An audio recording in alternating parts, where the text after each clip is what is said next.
G'day YouTube viewer, here we go out on the Suzuki Address 110 on another ride. Doing a bit of a preview today. Now, one of the tricky things on the Suzuki Address 110 is acceleration on a highway because it doesn't have a lot. So if I can avoid pulling up, I will. And then I really have to give it the beans to get up a hill like this and get up to speed. Bit of a headwind today too, so we'll probably get up to about 80 kilometers an hour by the time we get up to the corner up here plus the 100 sign. There's no risk of doing 100 before we get to the sign. I think, yes, we are in an 80 zone at the moment. I'm up to 70. I probably won't quite get up to 80 kilometers an hour. We'll see how we go. If we get the wind behind us, we will. So maybe up around the corner, let's see if we can get it up to 100. So I'm just coming up to 80 kilometers an hour at the moment. Got a bit of a headwind, full throttle, but it's doing okay. Such a light bike that helps it. If it was a heavier scooter, then it would really struggle. I am going to put a windscreen on this. I've got one to fit on the hooks onto the rearview mirrors, onto those mounts there, and that probably will give it a bit more drag, although it may make it more wind efficient because the wind at the moment is hitting me in the chest. It may actually throw the wind up over and make it a little bit more aerodynamic. I'll report back on what the outcome of that is when we do that. The great thing about this little bike is it's got quite large wheels for a small bike. We're going to do some dirt road in a minute and see how it goes on the dirt. And because they're very thin, so that it gets stuck in sand and that a little bit, dig in a little bit. But in terms of the size of the wheel, that means it can go over large bumps and potholes and things without too much trouble. I have hit a big pothole before where it's really jarred through my body, so the suspension does let it down a little bit. It's only the one shock on the back on one side because it's a single swing arm is there. I'm just concentrating at the moment on where this road turns off. We're getting pretty close to it, I think. Oh yes, it's up here. Yes, it's a single swing arm with the engine mounted on that arm, and then the shock can only go on one side. Because of that, the other side has no swing arm as such.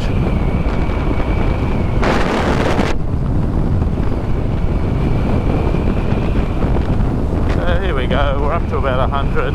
I eased up a little bit. It would have got to 100, but I was just focusing on that they're a little bit further behind me at the moment. This road, there's a lot of kangaroos on this road, as you can see by the sign. This is probably not the perfect road if we kept going for a little bike like this, but the road we're about to go on is perfect for this bike. I'll just slow up for a minute and let them catch me up. Check the video still going, it is.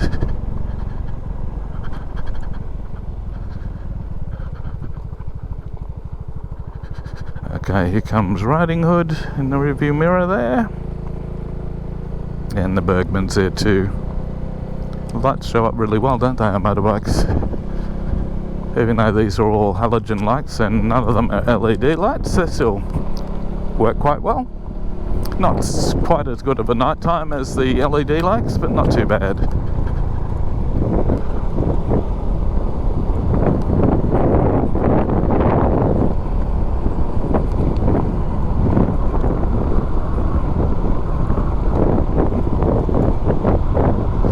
So we're on the dirt here, very hard, compact dirt, not too much loose.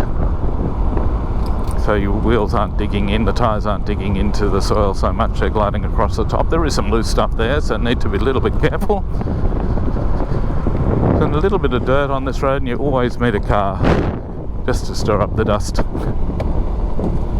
What's that? Murphy's Law. So we're coming up to the back of the airport here. Just take it slow, so Riding Hood takes it close. She hasn't ridden that bike on dirt before, so don't want her to try it too fast, but she'll probably find it pretty good in the dirt, the CB125. Out of all three, I think the Burgman actually handles the actual dirt the best. It just doesn't have much clearance, and it has better suspension. Although the CB125, the suspension's pretty good. This one is a little bit jarry. Very basic suspension, of course. But I do, as I've mentioned before, I do find it the most comfortable of the three bikes to ride. It's got reasonable distance to, it's not too crammed up to the, and it's easy to, not too crammed up to the steering, to the handlebar, and it's easy, because it's a relatively flat seat, it's easy to slide back on the seat and stretch your legs further. The Burgman has the front foot position. You can change from the flat to the angle foot position and stretch your legs a bit. This doesn't have that, but because you can slide back on the seat, that makes it relatively comfortable. Oh, we've got some more branches that have fallen down here. It is a bit windy at the moment, but it seems to have died down, the wind here now, so which is not a bad thing. Some sharp corners on this road.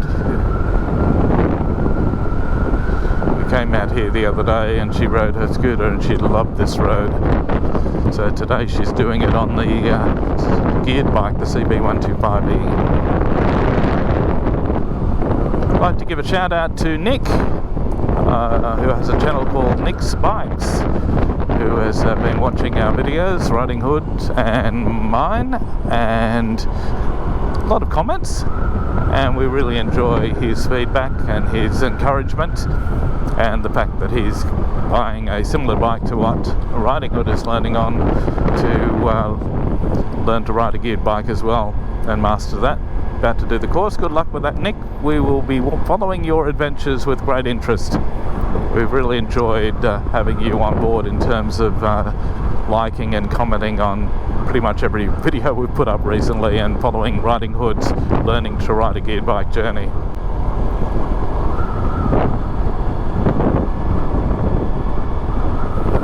A road like this is perfect for a little bike like this. It's not too rough, it's pretty smooth.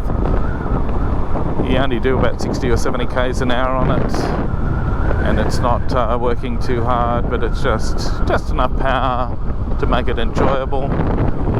Sometimes if you're struggling to get up a hill, that's quite fun. I quite enjoy that. The only thing is I miss being able to change down a gear to get up the hill if you're struggling, which the CB125 has that opportunity. Knock it down 2 gears, rev it up, and then it'll fly up the hill. But given it's a 110cc engine, probably about 7 horsepower, don't know how many newton meters of torque, or it does pretty well.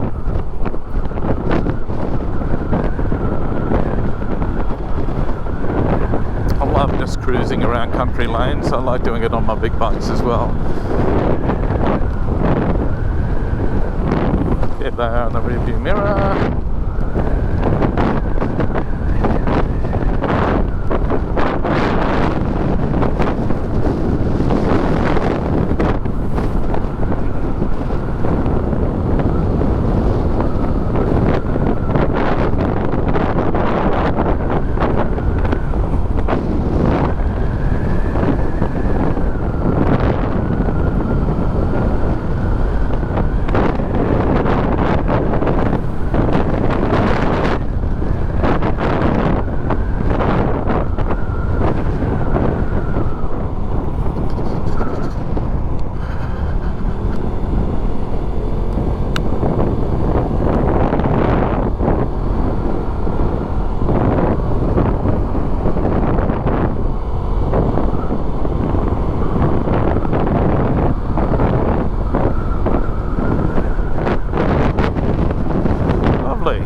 Much finer day than I thought it was going to be. Lovely, lovely, lovely.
switchback point. I'm going to go round a roundabout so that I can get a view of the other two bikes from front on as they come around.